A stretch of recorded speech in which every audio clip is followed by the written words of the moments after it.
haddaba faalladani waxa ay daba socotaa faallooyinkii aan dhowaan kusoo bandhigay dagaalkii 1977 dhex maray Soomaaliya iyo Itoobiya anoo horey uga faallooday humaagta dagaalka anoo xoogaa dul maray oo runtii barbar dhigay xilligaas dagaalku socday qariirada siyaasadeed ee dalka Soomaaliya sida uu haatan yahay anoo runtii barbar dhigay sida uu kala qaybsan yahay dalku haddeertaan waxa kale toon ka faallooday furmihii muhiimka ahaa ee dagaalka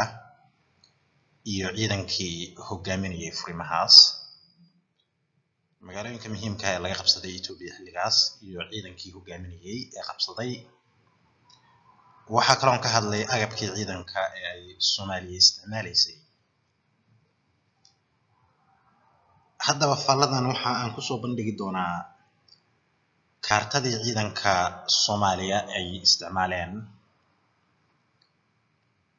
oo u suurtagelisay inay muddo kooban gacanta ku dhigaan dhulkan la yiraahdo magaciisa Soomaali galbeed ama Itoobiya oo runtii markaas ahaa fagaaraha dagaalka ee la isku hayo waxa kale oo kaga faalloon doonaa clipkan natiijadii dagaalka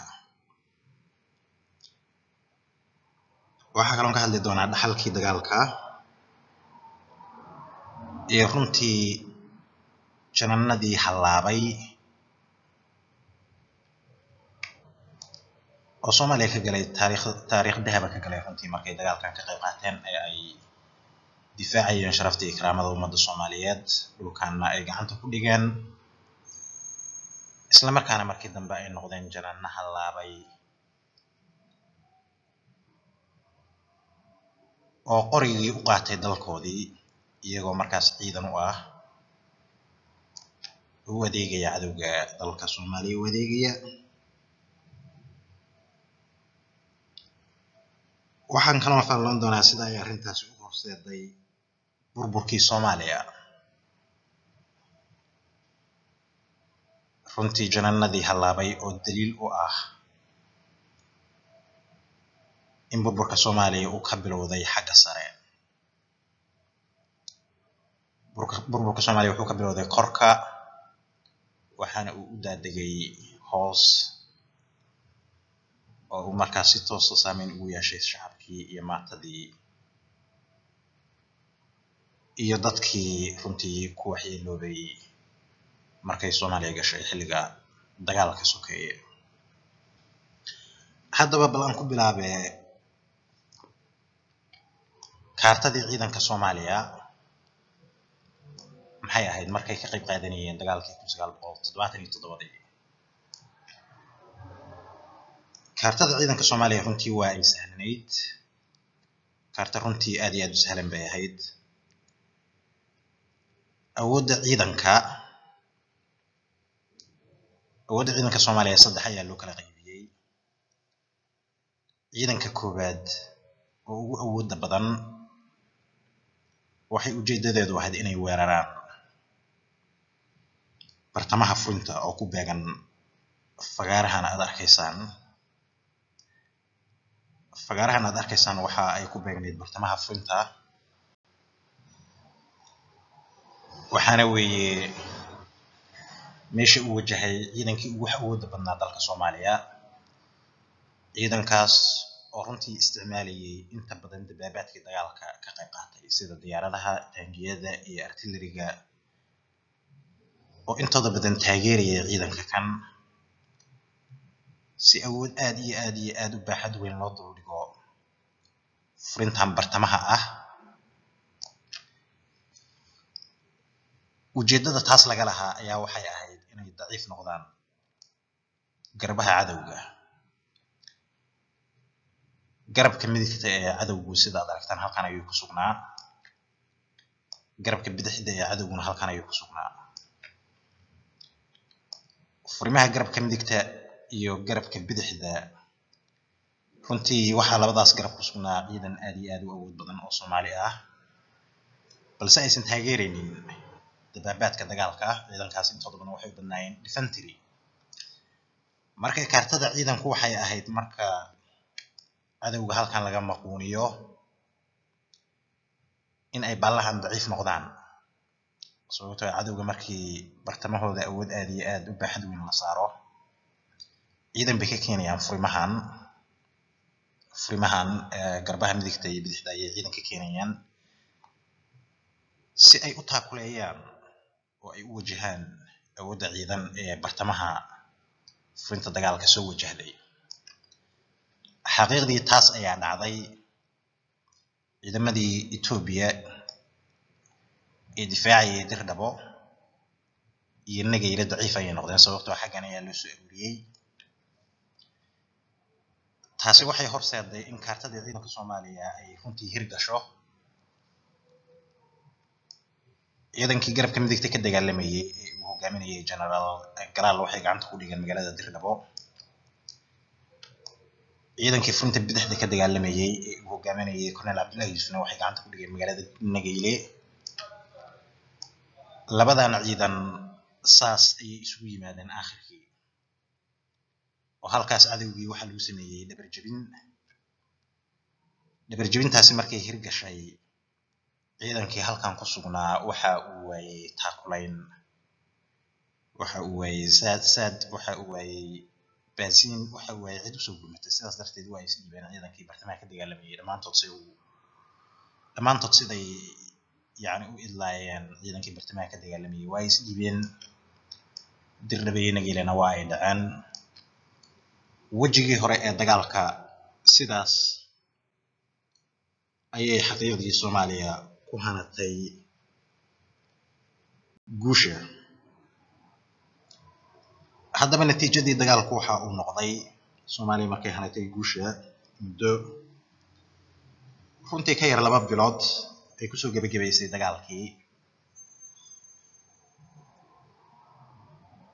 waxa dhacday in midowga Sovietku ay dagaalkii soo farageliyeen si ay dib ugu riixaan ciidankii Soomaaliya ee guuleystay dibna ugu celiyaan xuduud beenaadkii ay hirgeliyeen boqortooyada Ingiriiska xilligii ay gumaysanaysay dalka Soomaaliya oo kala qaybisay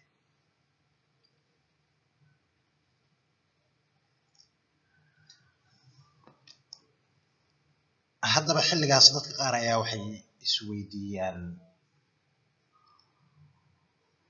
maxay ahayd sababta ciidanka amarka loo siiyay oo lagu yiri dhulkan aad qabateen ka soo baxa runtii ciidanka amar baa la siiyay marka midowga Sovietku ay dagaalka soo gacan geliyeen amarka la siiyayna wuxuu ahaa in dhulkii ay qabsadeen oo dhan ay isaga baxaan dibna ugu soo noqdaan xuduudda dalka Soomaaliya sababtu waxay ahayd Soomaaliya awood ahaan uma aysan babacdhigi karin midowga Soviyetka dabcan waxa macquul ahayd in shirka Soomaalida amar la siiyo la yiraahdo u dagaalama sidii mintidkii taasi macquul way ahaan lahayd waxa suurtagal ahaan lahayd in dhulkan runtii la sii difaaco haddii dadka Soomaalida si u dhihin la yiraahdo boqolkiiba boqol dagaalka ka qayb qaato sidii mintidkii u dagaalama laakiin taasi macquul ma ahayn sababtoo ah midowga Sovietku waxay ahaayeen quwad ku hubeysan hubka nuclearka ee sida ba'an wax u gumaada sidaas darteed taliskii Soomaalidu haddii ay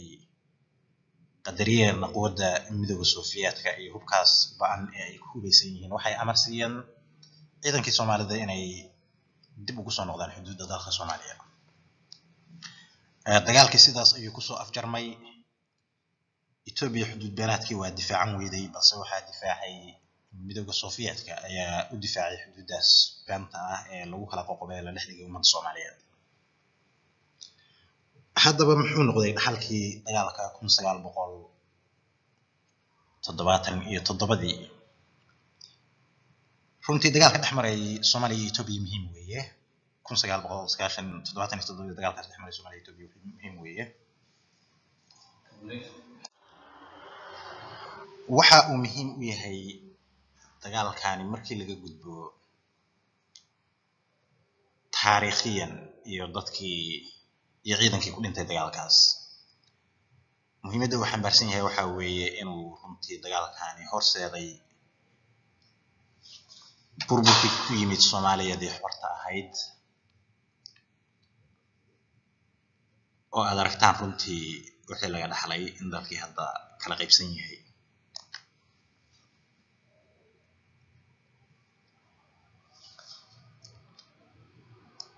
burburka waxaa keenay sidaan hore u sheegayba janaanadii iyo korneeladii ka qayb qaatay dagaalkan oo runtii la oran karo inay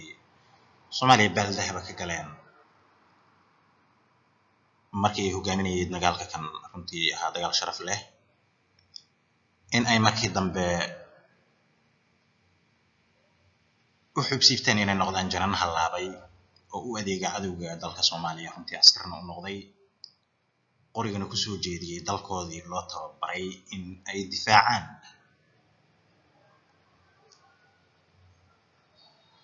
يعني taasi waxay ka marxaati kacaysaa in burburka dalka Soomaaliya ka soo bilowday korka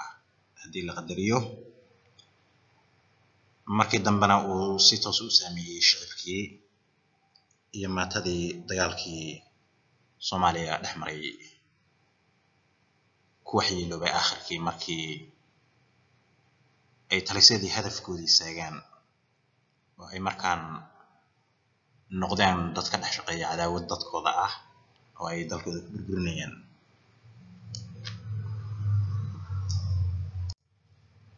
haddaba maxaa laga baran karaa dagaalka kan Soomaaliya iyo Itoobiya dhexmaray 1977 dagaalka waxaa laga baran karaa dhulka kan Soomaali galbeed runtii Itoobiya qolfahooda unbaa dhex yaala dhulkan balse dhulkan waxay naga hayso waxa weeyaan reer galbeedka weeye ma aha Itoobiya qolfahooda ma iska dhex marmaraya dhulkan laakiin wada jeedaan Soomaaliya markay guuleysatay ay xuduud banaadka dib u riixeen soo celiyeen xuduudii saxda ahayd ee ummadda Soomaaliyeed markii ay Soomaalidu dib u riixeen xuduud banaadka kan ee ay soo celiyeen xuduudii saxda ahayd ee ummadda Soomaaliyeed waxaad u jeedaa in ay soo farageliyeen dagaalkii midowga Soofiyeedka oo runtii markaas ka turjumayay wad reer galbeed ah oo ay dib soo riixeen xuduud banaadkina soo celiyeen. marka taasi waxay ka marxaati kacaysaa dhulkan runtii Itoobiya ma haystaan sababtoo way difaaci waayeen xuduud banaadkan dhulkan waxaa haystaa Itoobiya qolfooda unbaa dhex socda laakiin quwad reer galbeed ayay Itoobiya ku haysataa dhulkaas. يعني taariikhdu taas ay ka marxaati kacaysaa hadii dib loo raaco.